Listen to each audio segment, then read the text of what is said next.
Sujo matisanga na mambonga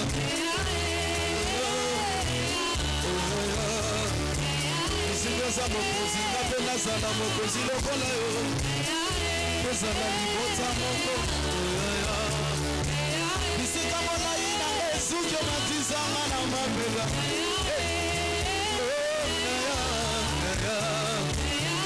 Nazaleki ya mokozi Nazaleki ya mokozi Nazaleki ya mokozi Nazaleki ya mokozi Bisika molai na Sujo matisanga na mabega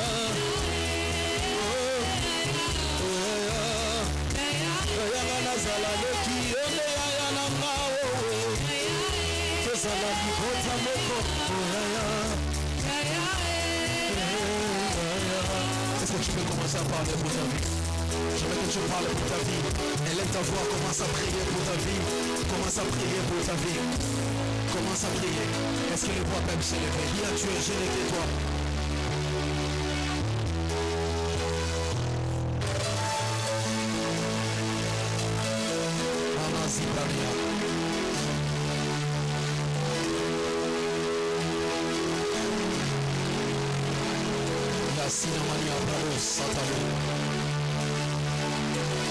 Est-ce que je parle pour toi?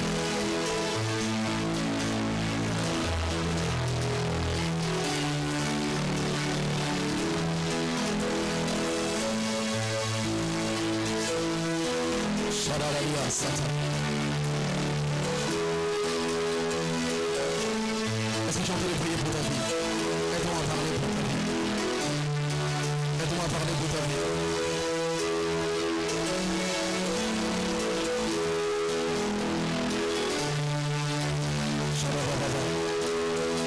Maya Mishekoma Bile Ela Mutumoi Yamotema Yangoyo Jokufuna Shekamo Eputambo Mwanalamo Yayo Yazana Sema Mbuna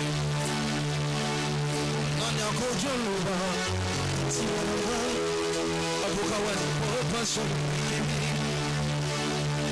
Nanya Kojokata Ikambonanga Ongayo Onazua Kibyo Kabita Loba Uta Otamara Tinokola Namuna Monate Muyegebene Ajelema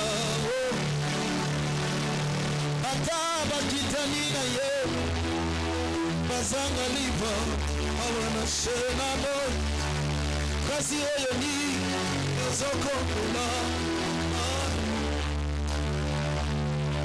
Kasi Oyo Ni Zoko Kula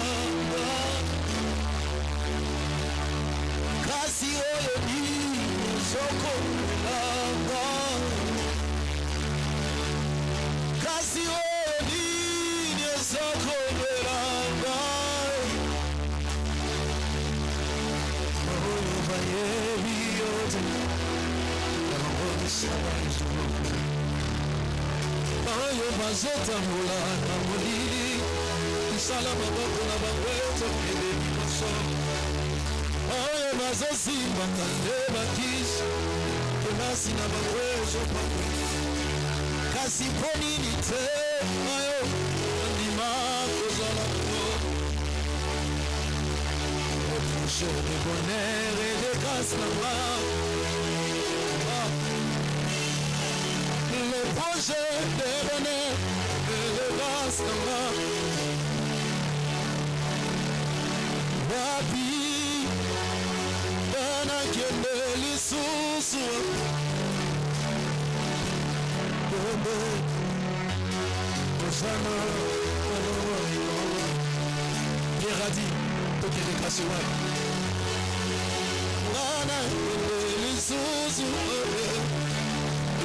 Yende Osana Eleki Namayele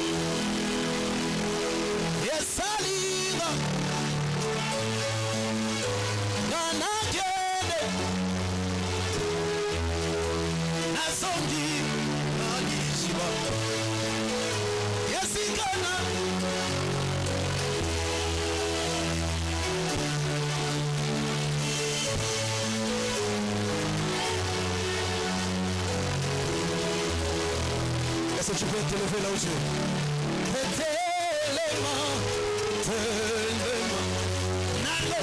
Est-ce que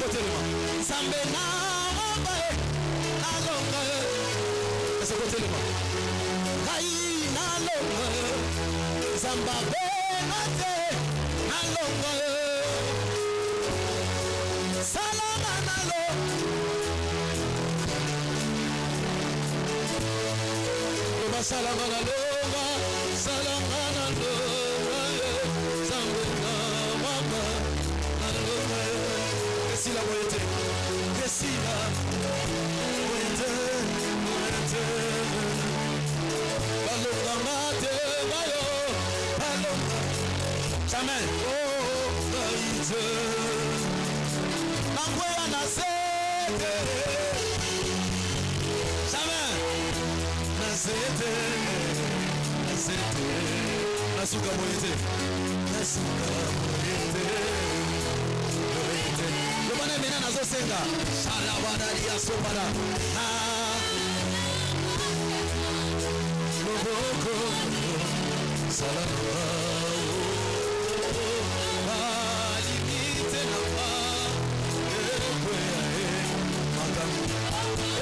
Solo bangombe koya nalo hey Samina mama kai Samina mama baba salamana longa lolo Samina mama longa bangomba koya ya salamana longa.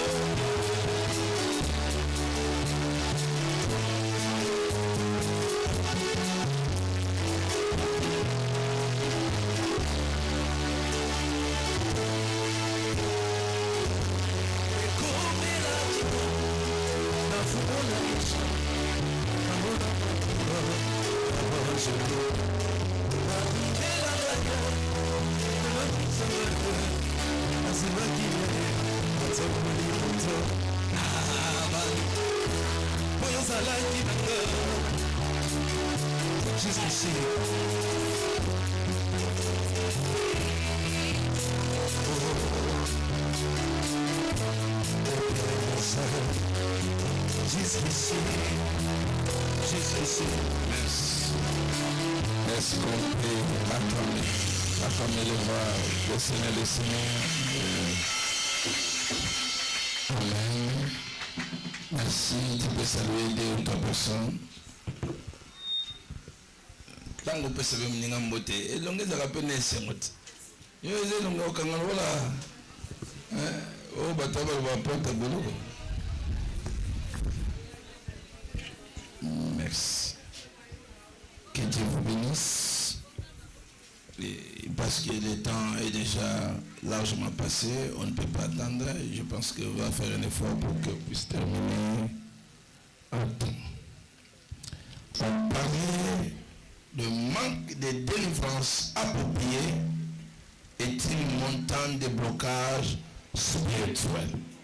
Tubaki kuzanga kokangola oya malonga ezali ngomba monene na lolenge ya molimo. Mes frères et sœurs, j'aimerais que nous puissions être clairs dans ces points. Bandeko esengeli na biso tozala polele awa. Il y a un problème dans la conversion d'aujourd'hui. Lolenge batu baoya mba Yesu to baoya epanda nzambe lelo mwa kokoso ezali. Il y a un grand problème. Si on n'arrive pas à résoudre dès le début ces problèmes, la suite de la vie chrétienne, c'est le blocage et des complications.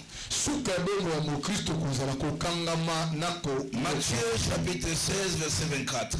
La Bible dit, alors Jésus dit à ses disciples, si quelqu'un veut venir après moi, qu'il renonce à lui-même, il se charge de sa croix et qu'il me suive. Il y a trois possibilités. La première possibilité, la personne doit se renoncer à lui-même. Deuxièmement, il doit porter sa croix. Et troisièmement, les suivre. Ces trois conditions, c'est ce qui fait que la vie chrétienne soit réellement vie chrétienne. Mais on comprend que dans cette génération, c'était des choses qui se passaient aux années 80, aux années 90. Dès qu'on entame l'année 2000 jusqu'à nos jours, les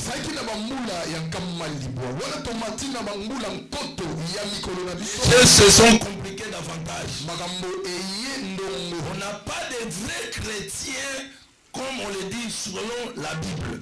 Dans ces époques-là, il y avait la manifestation du Saint-Esprit qu'on ne peut pas imaginer. On était petits lorsqu'on passait surtout 20 heures ou encore chaque matin. Il y avait des quêtes matinales par-ci par-là. Mais on attendait aussi dans des maisons des gens qui sont en train de prier. Le Saint-Esprit s'est manifesté dans les... Mais aujourd'hui on a un problème parce que la vraie délivrance commence par la vraie conversion. Alléluia. Amen. Si au début rien n'est en ordre et l'autre côté le reste c'est la débandade. Écoute-moi bien. Il y a au moins 5 choses ou 6 choses qui nous relient à la vraie conversion de la vie chrétienne. Si un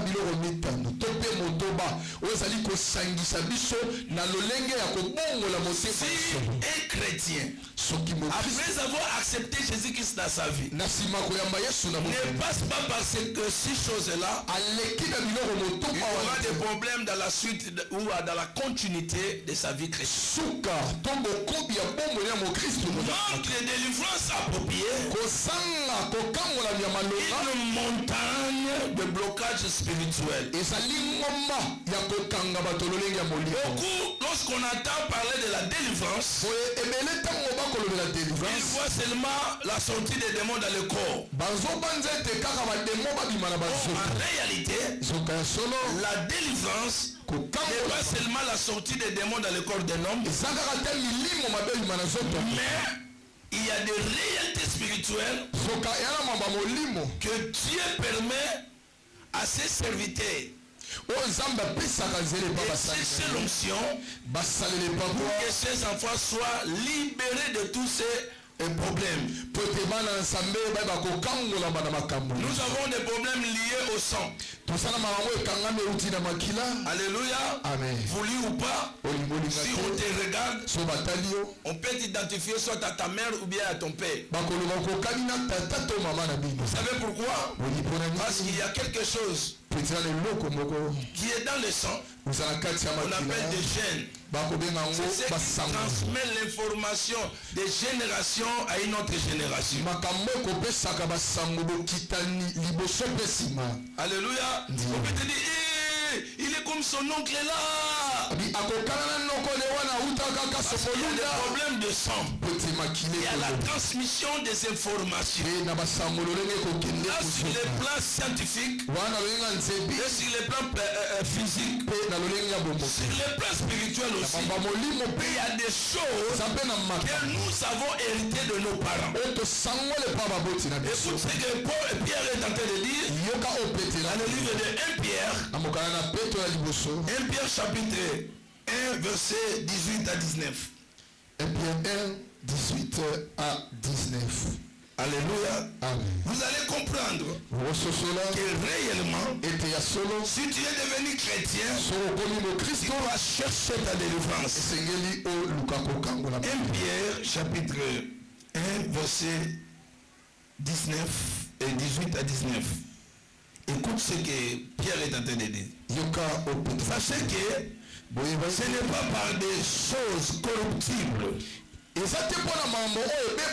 comme l'argent ou l'or que vous avez été racheté de votre vaine manière de vivre que vos ancêtres vous avez transmise ezali te na wolo to na palata na lolenge wana nde bosombaka na bamalolenge ya mabe oyo bakoko na bino batikela bino. Mais par le sang précieux de Christ comme d'un agneau sans défaut et sans tache.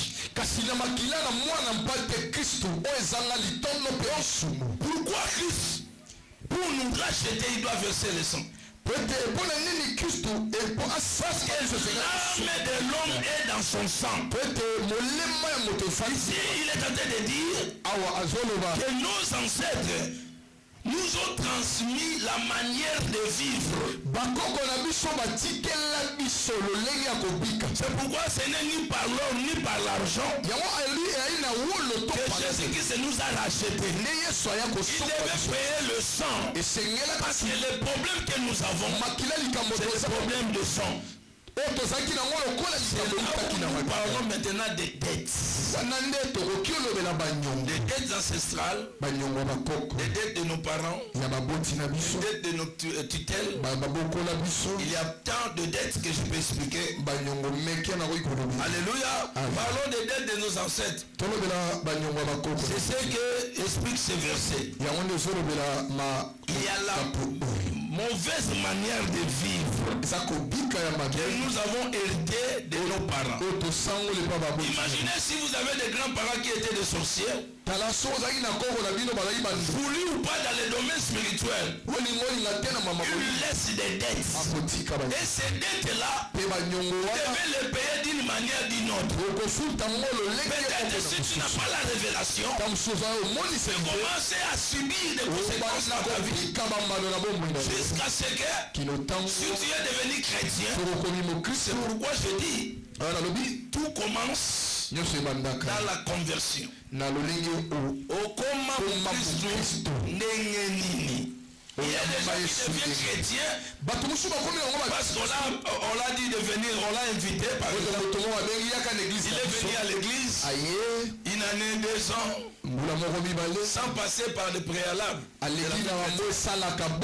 souvent il passe dans le lot de baptême. Il peut devenir aussi serviteur. Et il croit qu'il est en train de servir de Dieu parce qu'il est devenu enfant de Dieu. En réalité, il y a des forces négatives qui commencent maintenant à le pousser à faire contrairement ce qui est écrit dans la parole. Parce qu'on doit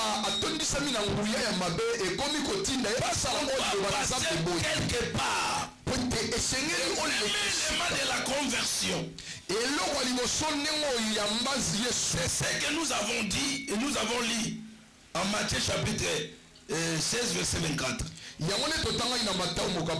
ce que la Bible dit. Si quelqu'un veut venir après moi,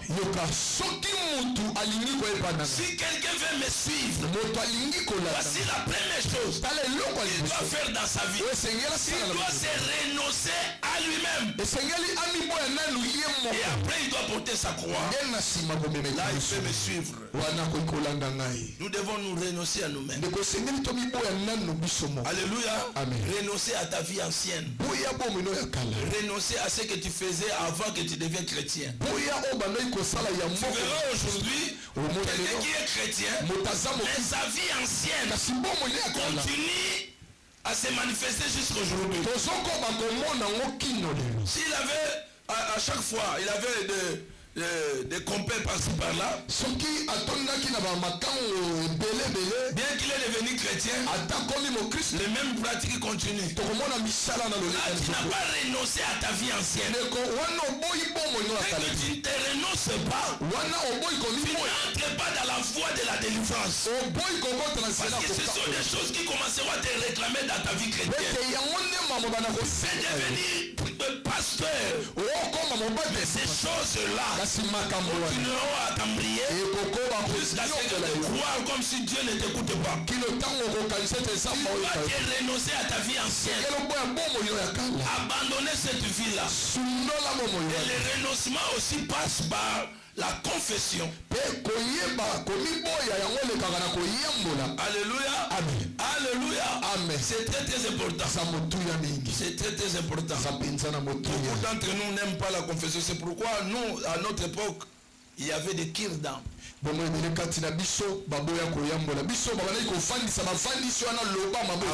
de prendre de l'eau de baptême, tu dois d'abord commencer à te renoncer à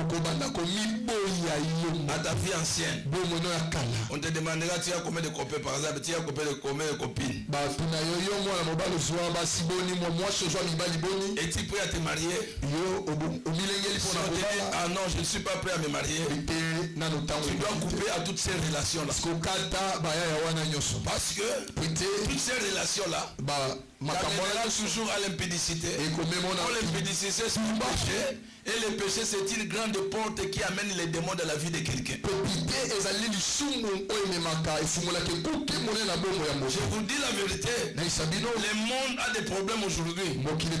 C'est souvent des problèmes de sexe. Je ferme seulement la parenthèse. Je ne peux pas aller au-delà parce qu'on ne parle pas de problèmes sexuels ici. Mais la plupart des problèmes que nous avons viennent de là. Le diable est seul. Parce que c'est quelque chose qui est naturel. Le désir sexuel est naturel. Quand tu arrives à un âge bien déterminé, par exemple pour les jeunes d'âge de la puberté, il y a des manifestations dans le corps. C'est normal. Mais lorsqu'on commence maintenant à pratiquer la chose sans le préalable, c'est-à-dire sans le mariage, ça ouvre beaucoup de portes dans la vie de beaucoup de gens. C'est pourquoi quelqu'un qui accepte Jésus-Christ dans sa vie, il doit renoncer à sa vie ancienne. Si tu étais volé, tu dois abandonner. Si tu faisais n'importe quoi, tu dois abandonner toutes ces choses parce que tu te mets en ordre par rapport au nouveau propriétaire. Alléluia. Parce que tu étais un locataire d'une autre personne. Et lorsque tu viens à Jésus, tu es son locataire. C'est lui qui commence maintenant à te diriger. Pour qu'il puisse te diriger comme il faut. La première chose, tu dois te renoncer à toi-même. Donc la première chose qui te permet à entrer dans ta délivrance totale, c'est le renoncement. Attention aussi, accepter Jésus-Christ dans ta vie, et tu vois les dons de l'esprit commencent à se manifester dans ta vie. Les dons de révélation, tous ces dons-là. Cela ne veut pas dire que tu es délivré. Je vous dis, le monde spirituel, c'est un monde complexe. Avec l'expérience que nous avons, alléluia, aujourd'hui 28 ans de ministère, nous avons compris des erreurs du passé. Tu vois quelqu'un qui est venu à l'église, il est zélé, alors on commence à lui donner maintenant des postes, il devient dirigeant, ainsi de suite. Il n'a jamais eu ce que nous appelons la vraie conversion dans sa vie. Pose-toi la question. Pourquoi quand il y a un problème, tes reflets, c'est toujours dans le monde. Alléluia. Tu dois te renoncer pour que la vraie délivrance entre dans ta vie. Là, c'est la première chose. Le renoncement. Renoncer à quoi? Prenons un exemple. Tu entrais dans des maisons de fétiches. Tu consultais de féticheurs, des magiciens, tous ces gens-là, des mamans Bikoudi. Alléluia. Tu es maintenant dans le Seigneur. Tu dois arrêter avec ces pratiques. Ça, c'est le renoncement. Et on voit jusqu'aujourd'hui des chrétiens qui prient Dieu. Quand il y a un problème spirituel, ils vont consulter encore des féticheurs pour savoir d'où vient cette maladie, pourquoi il y a tant de problèmes. Est-ce que Dieu ne parle pas? Est-ce que Dieu ne révèle pas? C'est là où on a des problèmes. Au fur et à mesure, les années passent dans ta vie et que tu n'as pas de base de la vie chrétienne, il y a un problème de délivrance. Alléluia. Peu importe les années que tu as fait dans la vie chrétienne, même si tu n'as pas encore renoncé à ta vie, tu n'es jamais devenu un vrai chrétien. La deuxième chose, c'est ce que Jacques avait fait. La restitution. Tu dois restituer ce que tu as pris des autres. Alléluia. Prenons un exemple. Tu as un téléphone. Tu sais bien que ce téléphone est là. Tu as acheté cela avec l'argent de l'impudicité. À chaque fois, tu es tenté d'utiliser ce téléphone. C'est l'image de ce que tu avais fait avant de l'avoir. Donc sur le plan spirituel, il y a quelque chose qui peut te réclamer. Même le monde de ténèbres entrera toujours dans ça. Il sait l'origine de ce que tu possèdes dans la main. Alors, pour être vraiment un vrai chrétien, afin que la délivrance totale entre dans ta vie, tu dois restituer cela. Remettre encore à la personne qui t'avait donné l'argent. La Bible a prévu ces choses. On le restitue à l'église. C'est pourquoi tu verras, même dans la Bible, ceux qui se conversaient dans le Seigneur, ils vendaient même ce qu'ils possédaient là. Ce que le diable les avait donné, d'aller donner cet argent à l'église. Il y avait des gens qui brûlaient leurs livres. Alléluia. Être en ordre avec le Seigneur. Mais toi, jusqu'aujourd'hui, il n'a rien restitué. La première chose à restituer, c'est ton corps. Ton corps ne t'appartient plus parce que tu es devenu chrétien. Ton corps appartient à Dieu. Tu vas restituer ton corps à Dieu. C'est son temple. Il faut que le Saint-Esprit commence à agir dans ta vie. Pleinement. Alléluia. C'est très très capital. La restitution. Mettons-nous debout pour recevoir l'homme de Dieu. Alléluia. Amen. Acclamons le Seigneur. La restitution. Écoute ce que Jésus dit à Jacques. C'est à recueillir Jésus dans sa maison. Jésus a commencé à manger. Ce n'était pas un problème. Mais il y avait quelque chose. Alors Jacques dit maintenant, moi qui volais l'argent des autres, à partir d'aujourd'hui, je vais restituer à chacun 4 fois. Alléluia. Dès que Zachée a commencé à restituer l'argent, écoute ce que Jésus dit. Aujourd'hui, le salut est entré dans ta maison. Est-ce que tu es en train de comprendre? Quand est-ce que le salut est entré? C'est lorsque Zachée a restitué ce qu'il avait pris des autres.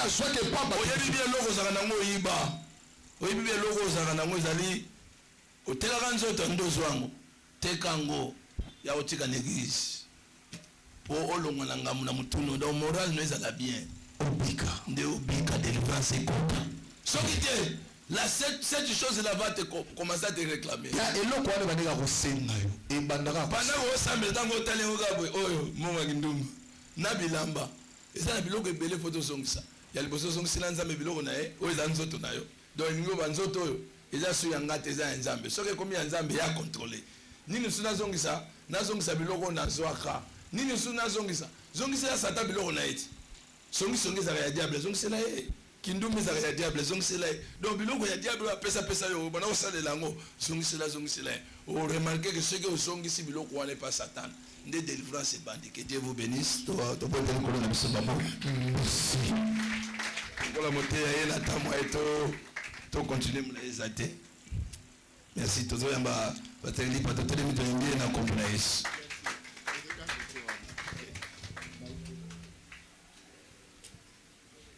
Amen. Acclamons Dieu. Que l'Église de Maboko. Prenons nos places.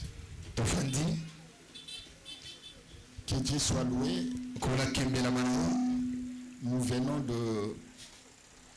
de prester aussi quelque part.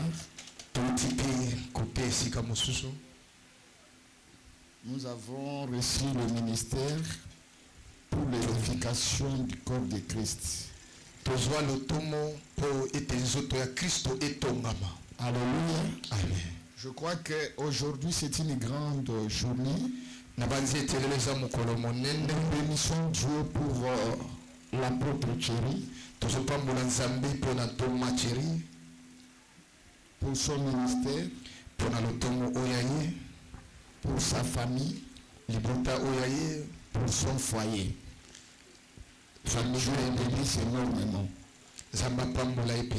Amen. Rédemption, tu es béni. Rédemption pambolama. J'ai dit rédemption, tu es béni. Rédemption ipamboleza yayo. Est-ce que je parle à quelqu'un? Est-ce que non la rédemption? Rédemption, tu es béni. Rédemption ipamboleza yayo. Si tu crois, dis amen.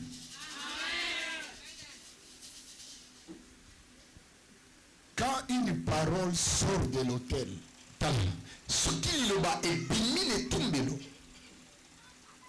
c'est une bénédiction que Dieu a libérée pour ta vie. Dans le livre des Nombres, Dieu dit à Moïse, après avoir lu le rouleau,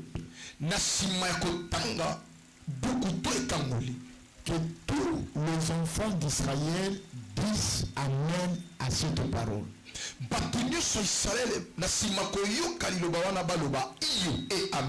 Alléluia.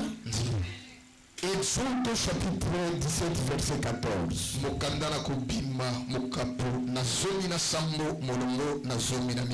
L'Éternel dit à Moïse, écris cela dans le livre pour que les souvenirs s'en conservent. Il déclare à Josué que j'effacerai la mémoire d'Amalek de dessus le cieux. Parole du Seigneur. Nous parlons sur la manque de la délivrance. C'est un blocage spirituel.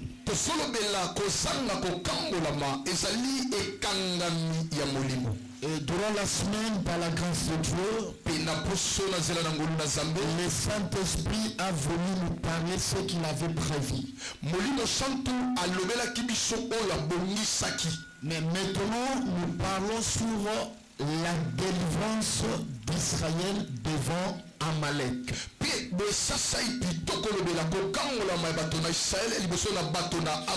Alléluia. La délivrance d'Israël devant Amalek. Amalek, parmi les nations qui avaient combattu Israël. Les Amalécites, ils étaient de peuples plus puissants. Ils étaient forts. Dans chaque combat, Israël perdait. Alléluia. Amen. Maintenant, écoutez-moi très bien. La Bible dit, Dieu parle à Moïse. Qui était Moïse? Moïse était un lutteur qui avait reçu la mission et la vision de Dieu pour sortir de son peuple. La vision était de construire le tabernacle. Et la mission était d'amener le peuple à la terre de la promesse. Il était le guide d'Israël. Maintenant, pendant qu'il marchait, il y a eu des nations qui se présentaient devant Israël. Ceux qui étaient les ennemis d'Israël. Et maintenant, Dieu ordonne, il dit une parole à Moïse.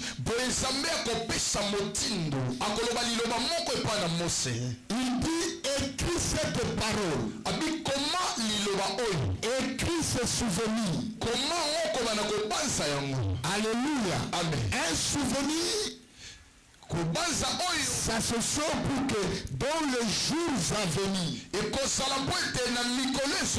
qu'on se souvienne de ce qui s'est passé. Alléluia. Amen. Qu'on se souvienne de ce qui s'est passé. Et dans l'avenir, lorsqu'on voit, on s'en souvient que un tel jour, une telle année, dans cette date, il y avait ceci, il y avait cela.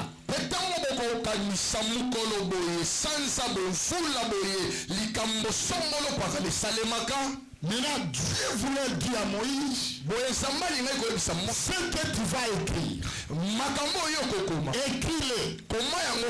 Ça sera un souvenir pour le peuple. Un jour, le peuple se souviendra. Moi, Dieu, je marchais avec eux. Devant leur combat, en face de l'ennemi, je peux passer devant pour effacer la mémoire d'Amalek.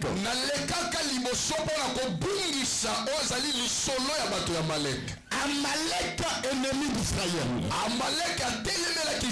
Maintenant, il combattit Israël. La Bible dit quelque chose. La Bible déclare, pendant que la main de Moïse était tendue vers le haut, Israël était plus fort, plus puissant. Quand la main de Moïse s'abaissait,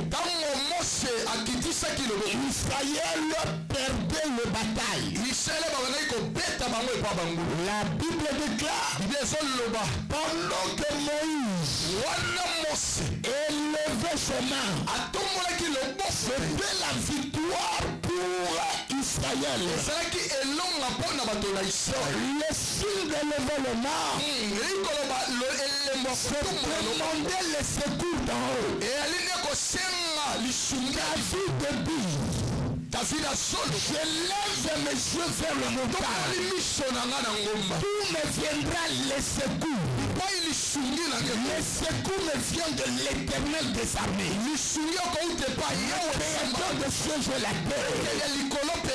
Lorsque le main de Moïse était élevé, Israël était le plus fort. Il combattit Amalek. Et quand sa main s'abaissait, les Amalécites étaient plus forts. Moïse devait rester quelque part. Il faut que Josué se trouve dans le champ de bataille. C'est lui qui va affronter. Et la victoire de Josué dépend de la main élevée de Moïse. Josué est en train d'exécuter, mais sa victoire vient au lever de main de Moïse. Et la main de Moïse recevait la victoire devant Dieu. Cela veut dire qu'il y a une gradation. La victoire de Josué, si nous recommençons à faire à analyser l'histoire, nous verrons que Josué, cette victoire est connectée directement avec Dieu. Moïse reçoit.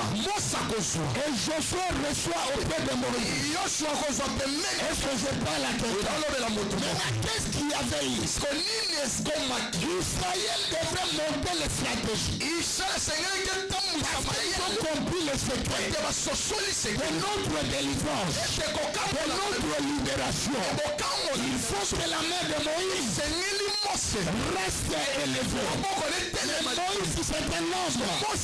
D'un moment à l'autre, il peut fatiguer parce que l'homme a ses faiblesses. L'homme a ses faiblesses. Dieu n'a pas tenu compte des faiblesses de l'homme. Il avait dit que l'homme c'est un être faible. Mais moi, Dieu, je vais le soutenir. Et Paul dit, si nous sommes faibles, c'est alors que nous sommes forts devant Dieu. Lorsqu'on est faible devant les hommes, tu es fort devant Dieu. Ils ont compris le secret. C'est la main élevée de Moïse pour avoir la délivrance. Maintenant, qu'est-ce qu'ils ont fait? Ils ont pris Moïse. Ils disent Moïse, assis-toi sur le rocher. Assis-toi sur le pierre. Aaron et Yves, chacun va toucher une main. Aaron touche une main. Yves touche une main. Pour soutenir Moïse. Et sa main reste toujours élevée. Afin que Josué le champ de bataille pour se rapporter la victoire. Est-ce que je parle à quelqu'un? Est-ce que je parle à quelqu'un? Pendant que la main de Moïse est élevée loin dans le champ de bataille, là où tu fais tes affaires, là où tu travailles, là où tu cherches, assis-toi, ne viens pas de toi, assis-toi, viens dans le secret, c'est main élevée de Moïse. Il faut comprendre qu'il faut que la main de Moïse soit toujours élevée. Qu'est-ce qu'il faut? La première des choses, Moïse doit s'asseoir sur le rocher. Sur les rochers. Parce que la force de Moïse vient des rochers. Et qui est le rocher? C'est Jésus-Christ. C'est Jésus qui est tu es notre force, tu es notre rocher, raison pour laquelle même lorsque Moïse demandait à Dieu, je voulais voir ta gloire, Dieu lui dit, Moïse, personne ne peut me voir et vivre, mais à cause de toi, viens-toi sur les rochers, viens-toi sur les rochers, lorsque je passerai, tu ne verras pas derrière. Tu ne verras pas derrière. Fais-moi un bon amen. Fais-moi un bon amen. Fais-moi un bon amen. Tu es sur les rochers. Tu ne verras pas derrière. Et lorsque je passerai, je te protégerai par ma main. Je te protégerai par la main. Écoutez, la main, c'est la couverture spirituelle. La main, c'est la couverture spirituelle. Sur ce que tu fais, tu dois avoir une couverture spirituelle. C'est la couverture spirituelle. C'est ton père spirituel. C'est le père de la foi. Lorsque tu le soutiens, chemin laisse le lieu. Tu es dans le champ. Tu vas respirer. Parce que ma boko, c'est à ma boko ya mokambi. Eza likolo, eza balosambo. Eza matisa. En faveur de toi, si tu résistes, Nzambe mona musala ya Jeanne. Nzambe mona musala ya Jeanne. Nzambe suna marusha. Akalakati ya bala. Akalakati ya kota. Azuakati ya Joshua. Nzambe sala. Alléluia. Yeba kona Nzambe. Askota wagoshua. Akoya kokumisa yo. Akoloba Nzambe. Akango linga. Nzambe akango ya mutu moko na tongo alelo. Nzambe akango la ona tongo alelo. Come on. Yes. Nzambe akango la yo. Amen. Alléluia. Amen. Alléluia. Amen. Que la main de Moïse reste élevée pour la délivrance devant Amalek. Parce que c'est un combat. s'engager. La vie c'est un combat. La vie n'est pas facile. Parce qu'on va confronter les ennemis. Et les ennemis ne resteront pas que nous ont avancé. Alléluia. L'ennemi ne te laissera jamais que nous obtenons. Alléluia. Parce que mais ce que je fais ce matin, ton Dieu s'élève. Ton Dieu s'élève. Ton Dieu s'élève pour dire que ce matin, ta délivrance est réelle. Parce que ce n'est pas un homme qui délivre, mais c'est Dieu qui délivre. La Bible déclare notre délivrance ne vient ni de l'Orient ni de l'Occident. Cela vient de Dieu. Cela vient de Dieu. Et Dieu a dit, je vais passer devant toi pour effacer la mémoire d'Amalek. Pour effacer la mémoire d'Amalek. L'Amalek ce matin. Je dis Amalek ce matin. L'Amalek de ta famille. Le nom qu'on a effacé. Amen. Je dis Amalek qui a effacé. Amalek qui a combattu. Le nom a effacé. Amalek qui a effacé. Le nom a effacé.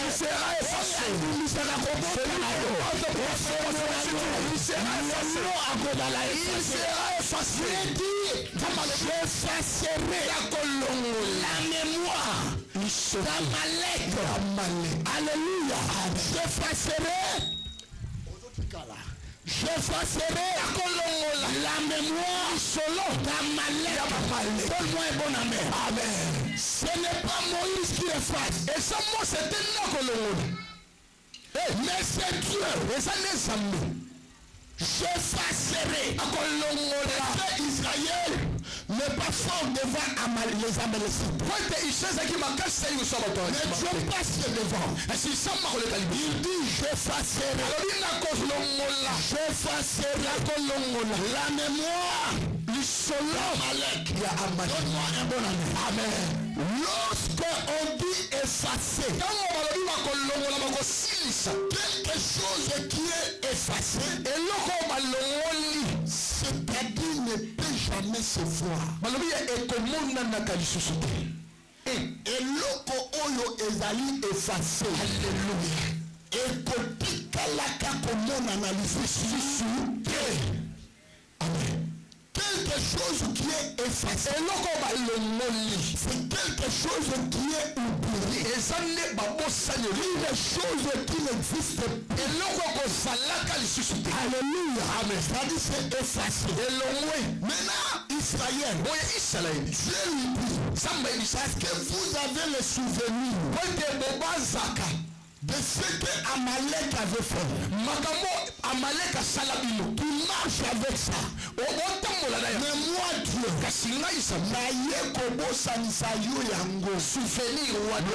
amen. Ce matin, Nzambe azobosanisa yo souvenir moko ya mabe. Amen.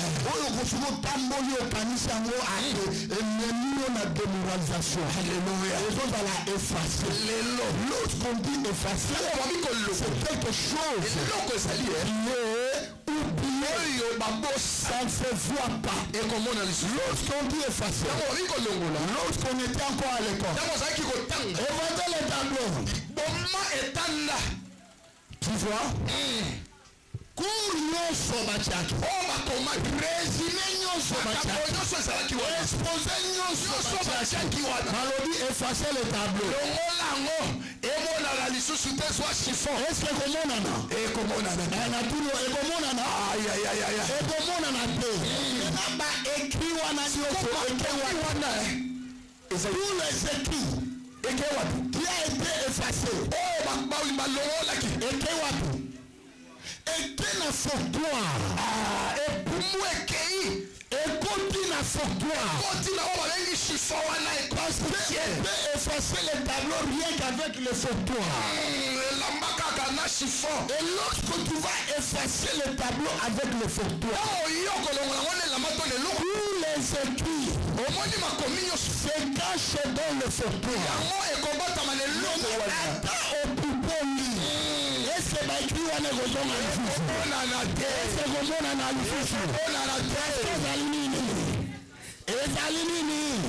ezali efface moi monana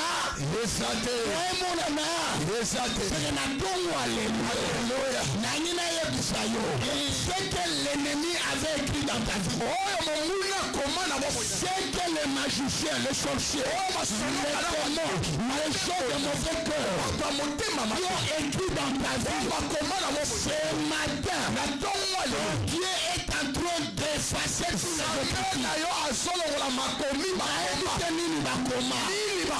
Bakoma malade ezozala efface soki bakoma efface soki bakoma ezozala efface soki bakoma seliba ezozala nini efface tout ce que l'ennemi oyo sombonguna écrit akoma sera efface zala ekozala efface. Sikoyo l'important c'est quoi? Pour effacer, il faut avoir le fautoir. Et c'est le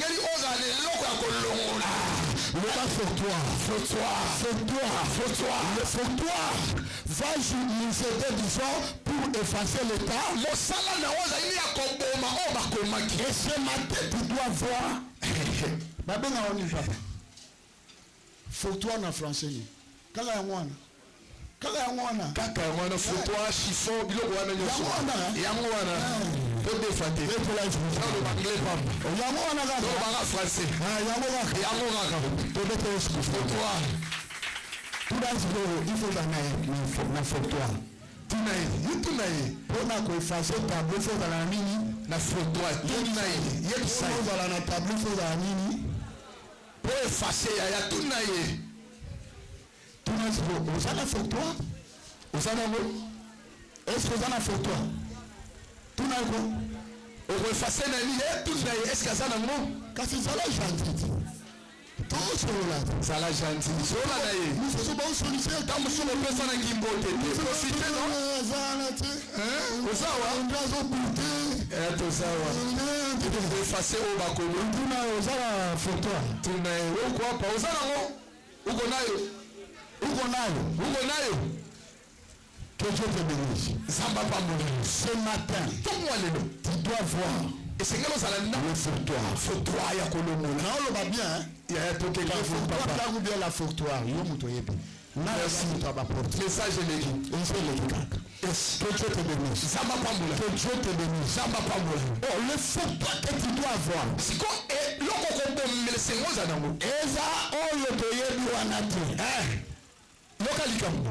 Ce n'est pas ça. Alléluia. Ce n'est pas ça.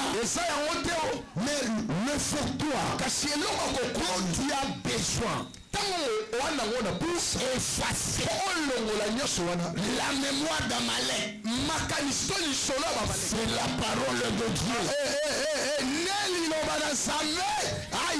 La parole de Dieu, c'est une fautoir. La parole de Dieu, c'est une fautoir. Parce que le diable est impuissant devant la parole de Dieu. La parole de Dieu, c'est notre absolu.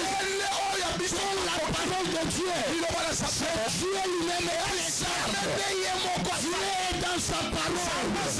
Et c'est par la parole que nous serons délivrés. Nous serons délivrés dans leur détresse.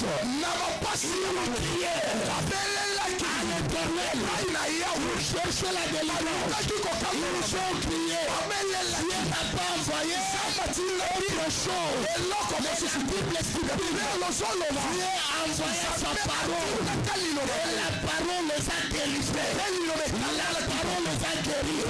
Ce matin, la parole qui est puissant, le même va te délivrer. Va te libérer. Le chemin de l'ennemi ennemi akanga. Alléluia. Liloba na nzambe. Alléluia. Ezokita. Ezobimisa yo. Amen. Prise ya mala. Jésus dit ceci. Dans Jean chapitre 6. Le verset 63. Les paroles. Je vous ai dit que l'esprit,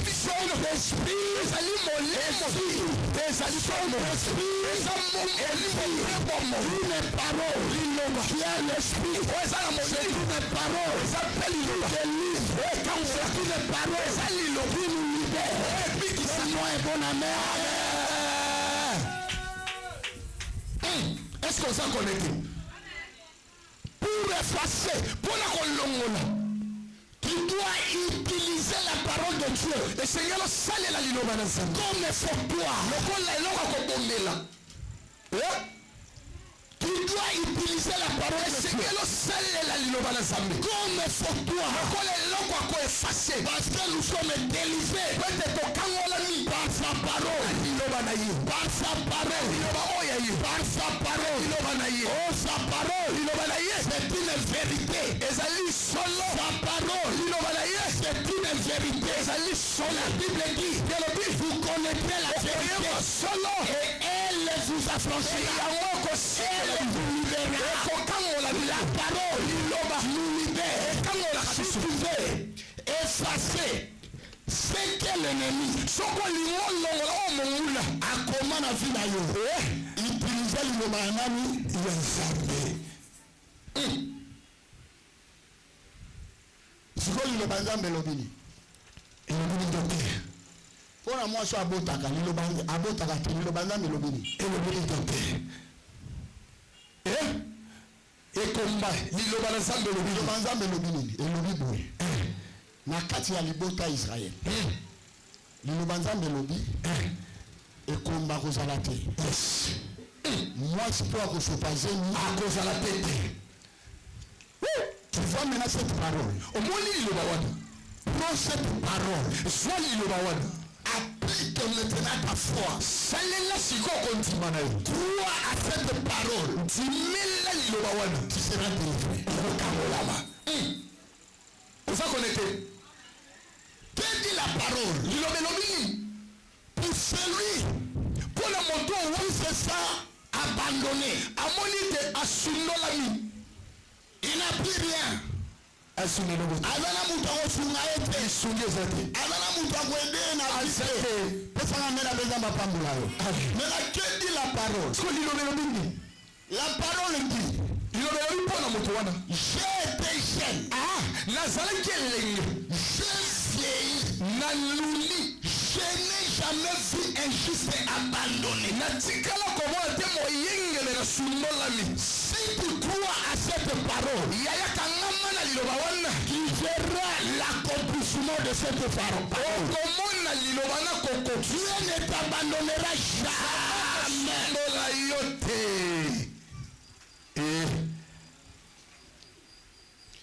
Que dit la parole? Par rapport à l'échec, Dieu dit, Zambalobi, tu seras Okozala. Tu seras la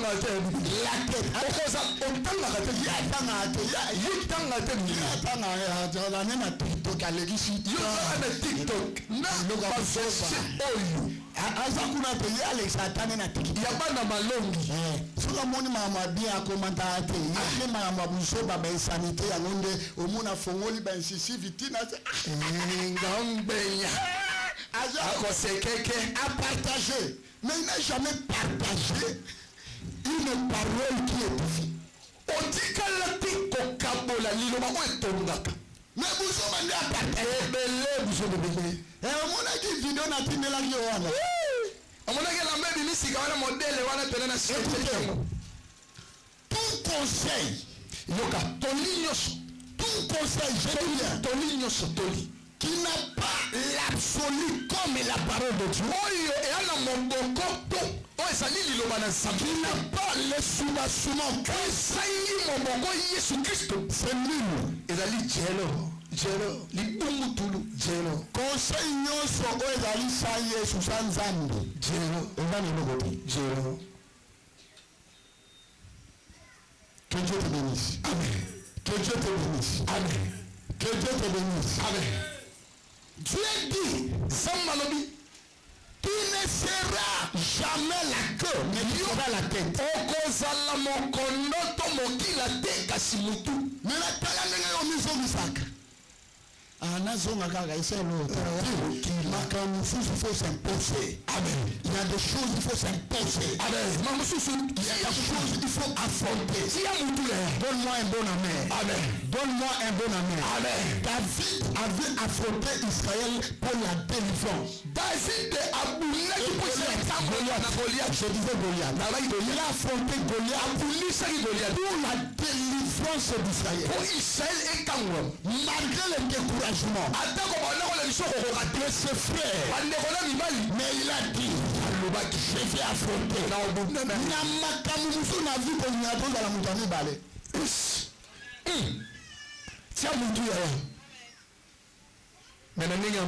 il y a des choses il faut être le premier.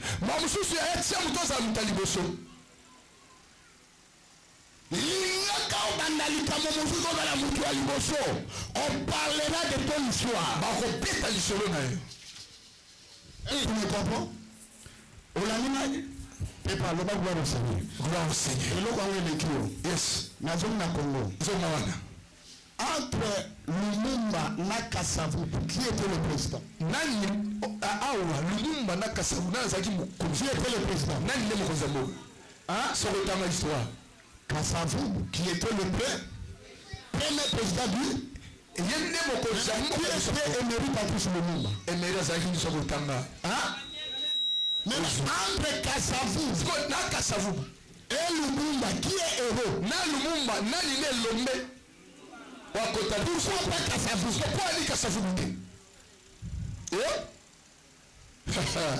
Entre premier ministre et président, na hiérarchie, mais comment un premier ministre devient héros, mais le président n'est pas reconnu comme héros? Loba idée. Tout commence par l'idée. Il y a 100 personnes. Mais qui avait commencé?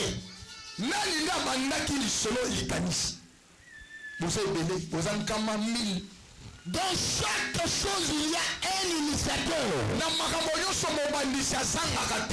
Adam Osanani vont créer groupe. Groupe WhatsApp. Il y a toujours un initiateur. Maintenant, Dieu veut que tu sois l'initiateur. C'est la position d'un enfant de Dieu. C'est la position que Dieu fait. Mais aujourd'hui, nous les enfants de Dieu, nous sommes en retard.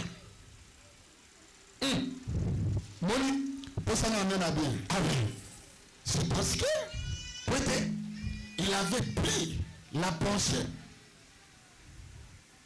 que plus jamais le Congo restera sous la colonisation.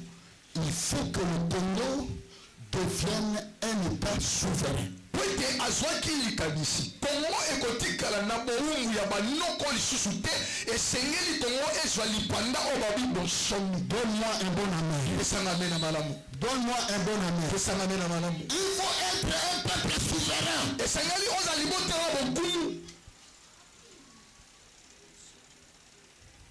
Que Dieu te bénisse.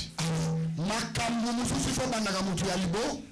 On parlera de toi.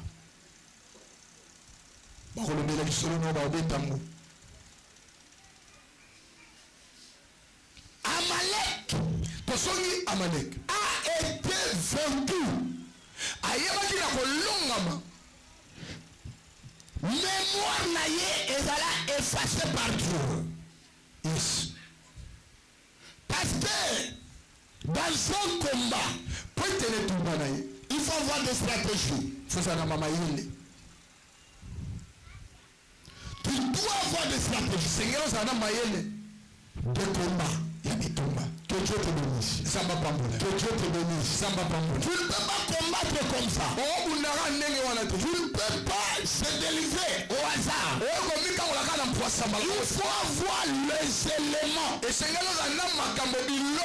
faut avoir les éléments qui vont plaire à Dieu pour que tu rapportes ta victoire.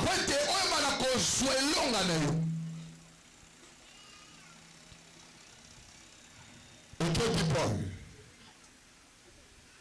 Paul dit ceci. Car nous n'avons pas à lutter contre la chair et le sang. Mais nous avons à lutter contre les dominations, contre les principautés, contre les autorités dans le lieu céleste. C'est un combat de l'esprit. C'est un combat spirituel. Maintenant, il faut avoir les armures. Il faut avoir les armures pour combattre. Et Paul nous donne des armures pour vaincre la bataille. Alléluia. Amen. Tu dois voir la vérité. Tu dois voir la parole de Dieu qui est le Père. Tu dois voir les ailes de l'évangile. Tu dois voir le bouclier de la foi. Alléluia. Amen. Tu dois voir ces éléments qui vont te permettre de sortir de ta délivrance. Que Dieu te bénisse. Que Dieu te bénisse. Que Dieu te bénisse. Ce matin, Dieu est en train d'effacer la mémoire d'Amalek. Amalek oatelema na vie na yo lelo azofani azolongwa. Amalek ezali likambo oyo ezangisaka yo esengo. Likambo oyo lupaka wana ozozwa te. Siko Amalek aza ennemi oyo atelemi na yo. Azali mutu oyo ampesha yo ovivre destine na yo te. Me na ntongo ya lelo Nzambe alobi ye moko aza koefase parce que akomprendre oza faible. Na bolingo na ye mpo na yo atelemi mpo azengage mpo alongola pauvreté, alongola stérilité, alongola misère, alongola souci, alongola malade, alongola blocage, afin que yo okamolama. Yes. Que Dieu te bénisse. Lève-toi.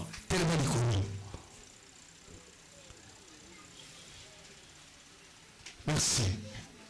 Lève-toi. Aujourd'hui, quelque chose doit se passer dans notre vie.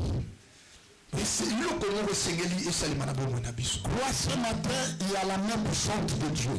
Je crois que tu ne sortiras pas la même personne.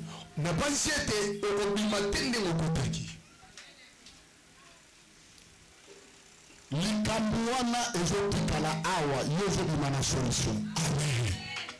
Malade wana ezotikala awa yozobima na guérison. Amen. Stérilité na yo ndima ezotikala awa yozobima na bana. Amen. Yes.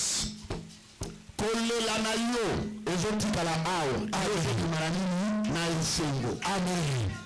Po Nzambe alobi naza koefase mémoire ya nani ya Amalek. Eloko oyo ezali efase ekomona na lisusu una te. Loba na kombo na Yesu. Na kombo na Yesu. Plus fort, na kombo na Yesu. Na kombo na Yesu.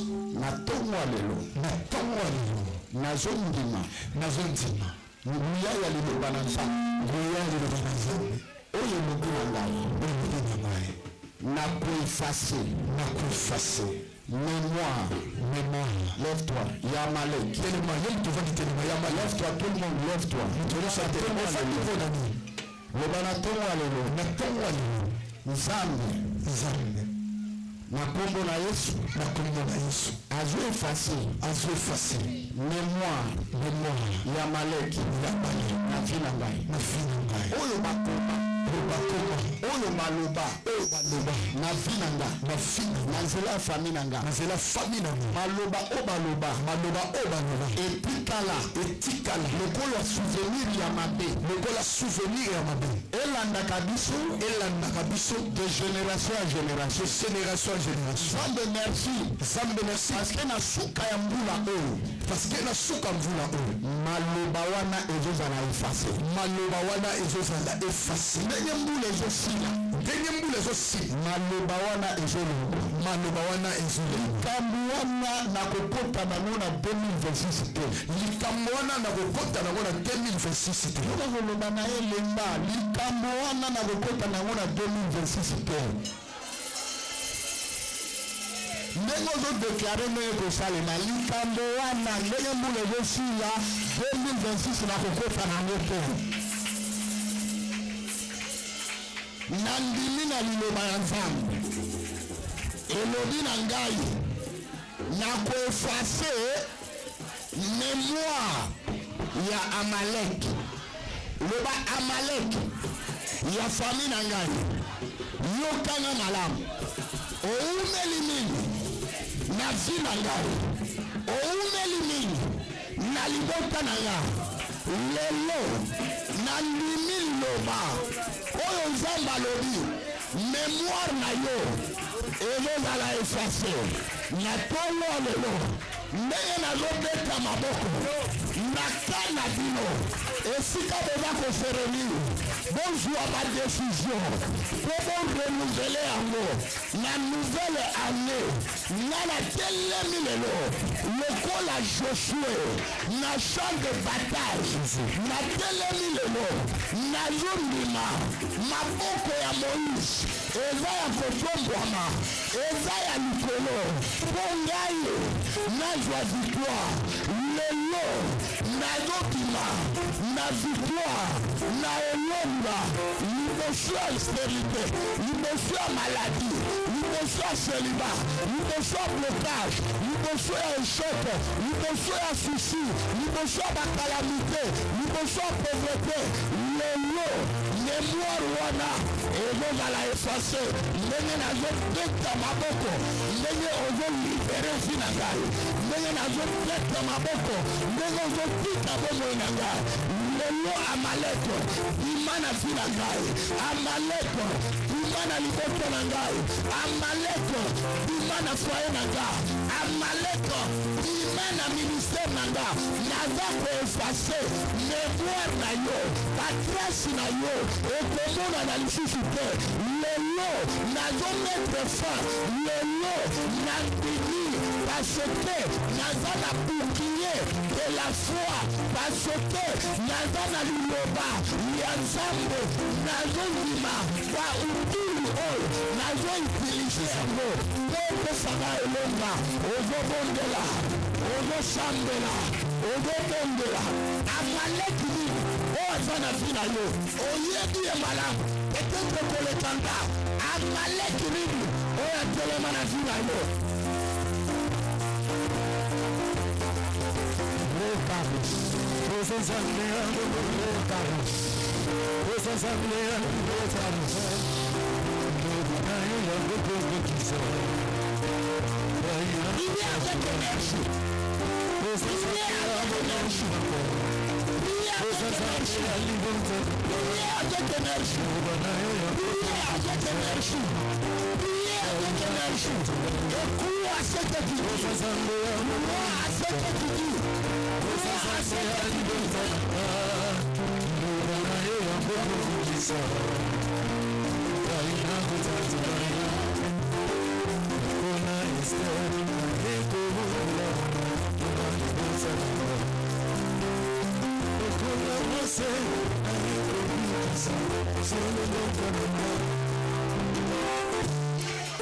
Amen. Écoutez, tu ne pries pas. Tu ne pries pas. L'ennemi ne lâchera pas facilement. À côté, kate, et l'oko à la vie facilement. Les démons ont réclamé à Jésus. On lui dit Sabiso. Mais tout est nécessaire na wapi. C'est pas facile. On te dit de prier. On dirait que tu as besoin la vie. On dirait que tu as besoin. À prier na charisme. Liboso nzambe babuka kalolendo. Liboso nzambe yebake na ukeloko oyo mukilego pesa ngate. Mutaro pesa ngeza ka nzambe. Liboso nzambe nzambe on dirait bonga, on dirait ozana yo saint, on dirait non. Priez quand on te dit prier, prier. Et la prière exige l'autorité. Il faut parler avec autorité. Jésus chassait les démons avec autorité. Quand on te dit prier, ce sont des problèmes spirituels. Toi, tu ne sais pas ce qui se passe au niveau de l'esprit. Mais entre Yokota, selon recommandation à l'Osam, tu regardes quoi? On a un problème. Kilo Yami. Si les masumo eleki. Soko mono do sambira na lourte, masumo eleki. Péché et yaka kwa lourdir moto.